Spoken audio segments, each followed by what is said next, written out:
तो हरे नयनवा में बसल बा सपना,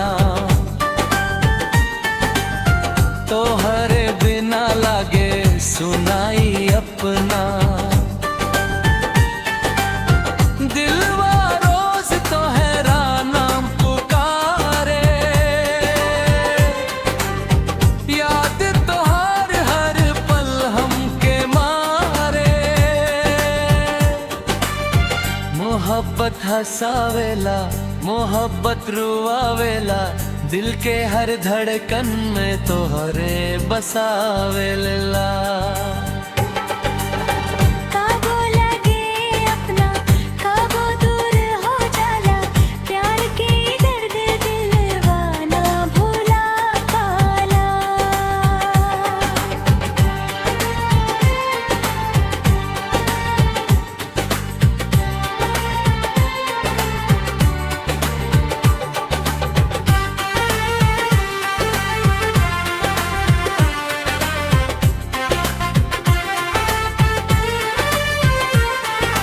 चांदनी रात में तोहरे याद आवे, भिंजल अखियां चुप के आंसू बहावे।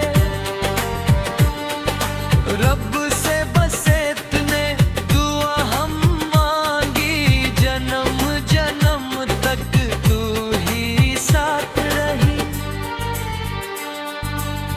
मोहब्बत हंसावेला, मोहब्बत रुआवेला,